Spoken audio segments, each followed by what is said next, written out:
میرا نام شاد محمد ہے. تو میں پی پاس کا گریجویٹ ہوں فرسٹ بیچ سے, اور میں دبئی میں آلموسٹ 23 سال سے ہوں. اور فی الحال جو ہے نا میری اپنی ایک آرتھوٹیک کمپنی ہے جس کو ہم رن کرتے ہیں, اور دبئی میں ہم رہتے ہیں. اسی کے ساتھ میں یونیورسٹی آف شارجہ میں فزیوتھراپسٹ کو پڑھاتا ہوں, اور گلف میڈیکل یونیورسٹی میں بھی فزیوتھراپسٹ کو پڑھاتا ہوں پچھلے 15-20 سال سے.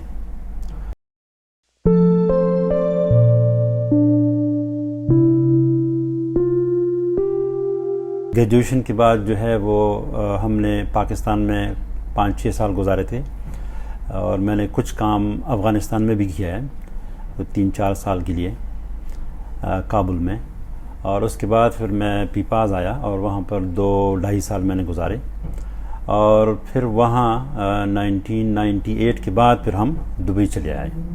تو الحمدللہ اس کے بعد ہم یہاں پر ہیں, اور لائف ٹھیک ٹھاک ہے, اور پروفیشنل گروتھ بھی ہے, اور آپ کی پرسنل گروتھ بھی ہے. تو الحمدللہ سب ٹھیک جا رہا ہے.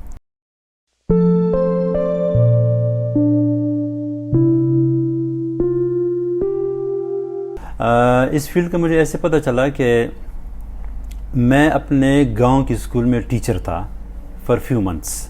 جو میں نے گریجویشن کی اسلامیہ کالج پشاور سے, تو میں گاؤں واپس چلا گیا. وہاں پر میں ٹیچر تھا, تو ہم سٹاف روم میں بیٹھے ہوئے تھے ٹیچرز کے ساتھ. تو میں نے وہاں پر اخبار کا تراشا دیکھا.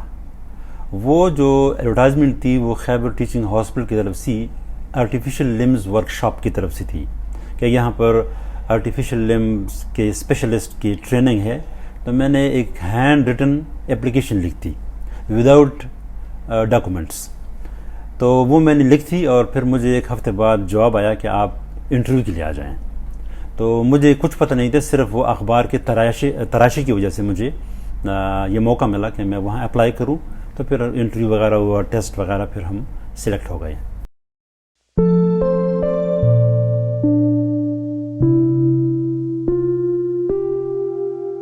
دیکھیں, اپنا ملک چھوڑنا وہ کچھ مذاق نہیں ہوتا, نہ کوئی آسان بات ہے. تو جب بھی آپ اپنے ملک سے باہر جانے کا سوچتے ہیں تو جو چیز سب سے ضروری ہے وہ آپ کی ولنگنس ہے, آپ کی ڈٹرمنیشن ہے, آپ کا مصمم ارادہ ہے کہ آپ باہر جانا چاہتے ہیں. اس کے بعد چیلنجز تو اوبیسلی آپ کو درپیش ہوں گی, لیکن چونکہ آپ نے ارادہ کیا ہوتا ہے تو آپ نے ان چیلنجز سے نمٹنا ہے. تو اکثر لوگ جو حوصلہ ہارتے ہیں وہ اسی طرح کے, جب شروع میں ان کو کچھ چیلنجز آتی ہیں یا آتے ہیں تو وہ پھر کمپیئر کرتے ہیں بیک ہوم کے ساتھ, تو obviously then you can't move forward. تو ہم جب آئے تھے تو دبئی تھوڑا سا مختلف تھا, اتنا تیز نہیں تھا. تو ہمیں جو ہے کافی پروفیشن کے حوالے سے لوگوں کو سمجھانا یا ان تک پہنچنا, ڈاکٹرز کو ایکسپلین کرنا, وہ کافی چیلنجنگ تھا. لیکن یہ ہے دبئی میں آہستہ آہستہ ایجوکیٹڈ لوگ بڑھتے گئے تو ہمارا کام تھوڑا سا بہتر ہو گیا ہے.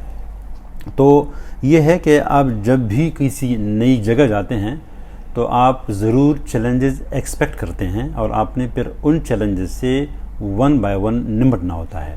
تو الحمدللہ ہم نے پوری کوشش کی ہے, اور آپ آج آپ کے سامنے بیٹھے ہیں.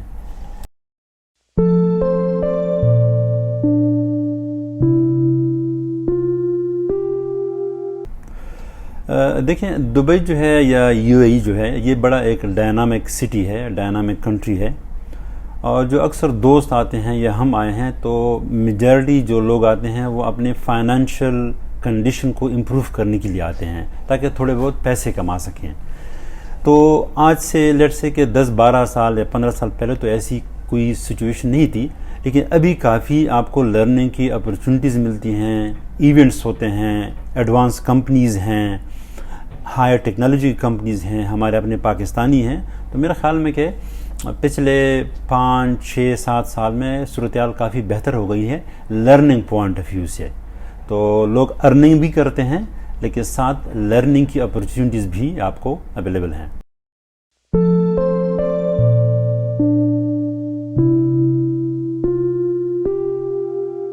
دیکھیں, انسان کی جو اپنی پریزنٹیشن ہے, اپنی پرسنالٹی ہے, وہ صرف آپ کے پروفیشن کی وجہ سے نہیں ہے, اس میں کافی زیادہ ایلیمنٹس ہیں جو آپ نے انجیکٹ کرنے ہوتے ہیں.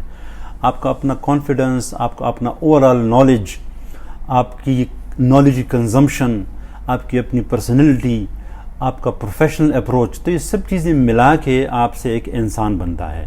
تو اس لیے یہ بہت ضروری ہے کہ ہم نہ صرف پروفیشنل گروتھ پر فوکس کریں بلکہ ہماری جو اوور آل لائف ہے ہم اس کو امپروو کریں تاکہ ہم ایک ایکسیپٹیبل پروفیشنل ہو جائیں.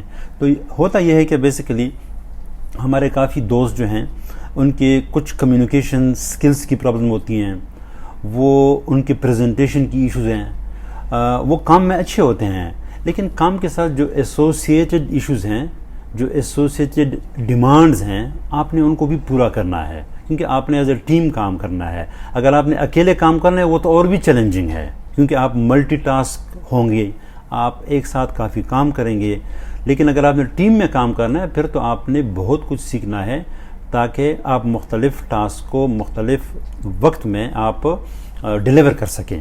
تو اس کے لیے ضروری ہے کہ جو اداروں میں جو ہمارے بچے پڑھتے ہیں، ہمارے اسٹوڈنٹس پڑھتے ہیں، ان کے مختلف ایسپیکٹس پر فوکس کیا جائے تاکہ ان کی امپرومنٹ ہو اور وہ نہ صرف اچھے پروفیشنل بنیں بلکہ اچھے انسان بھی ہوں.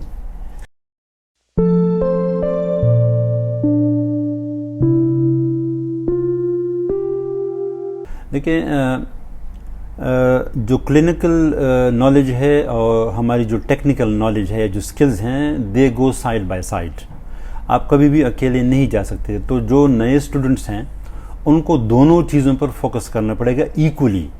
اگر میں آپ کو اپنی مثال دوں تو میں ابھی تک میں پلاسٹر کاسٹ بھی بھرتا ہوں، اس کی موڈیفیکیشن بھی کرتا ہوں، اس کی فٹنگ میں کرتا ہوں، لیکن at the same time I evaluate children, I make reports for them, I communicate with physical therapists, I communicate with occupational therapists, with orthopedic surgeons. That is my clinical part. Lekin when it comes to manufacturing, then I can work in the workshop like a typical technologist or orthotist. So, اس کا advantage یہ ہوتا ہے کہ پھر میرا اپنے کام پہ control رہتا ہے.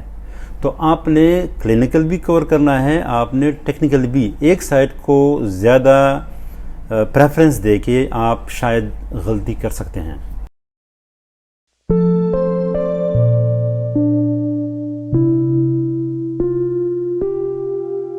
جو ملٹی ڈسپلنری کنسیپٹ ہے ریہیبلیٹیشن میں، وہ اس کا فائدہ پہنچتا ہے پیشنٹ کو. اور ہم جو سب الائڈ ہیلتھ پروفیشنز ہیں یا ریہیبلیٹیشن اسپیشلسٹ ہیں، ان سب کا موٹو یہ ہوتا ہے کہ وہ ریہیبلیٹیشن میں ایک دوسرے کی مدد کریں. تو ابھی جو فزیکل تھراپسٹ ہیں وہ بڑے کلینکل لوگ ہیں، اور جو آرتھوٹسٹ پروستھیٹسٹ ہیں یہ زیادہ تر ٹیکنیکل لوگ ہیں، لیکن آف کورس ہماری جو بیس ہے وہ کلینکل ہے.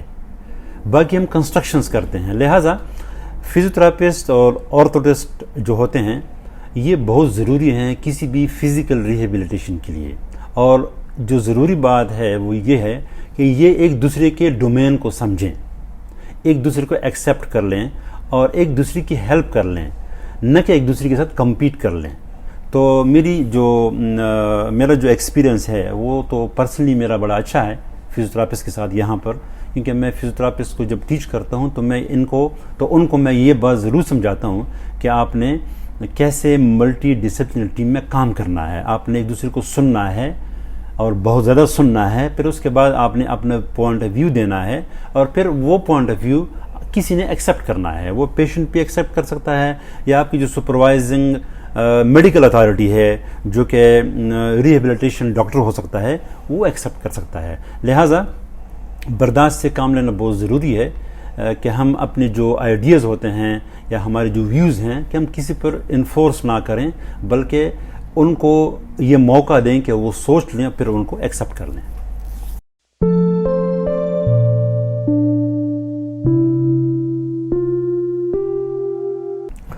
دیکھیں، اوبیسلی جو ہمارے جونیئرز ہیں جب وہ گریجویٹ کرتے ہیں تو ان کو جابس کی ضرورت ہوتی ہے، اور ہمارے پروفیشن میں جو اکثر گریجویٹس ہیں میجارٹی جو ہیں وہ رورل ایریا سے ہیں، وہ دیہاتوں سے ہیں، اور ان پہ بہت پریشر ہوتا ہے کہ آپ اپنی فیملی کو سپورٹ کریں.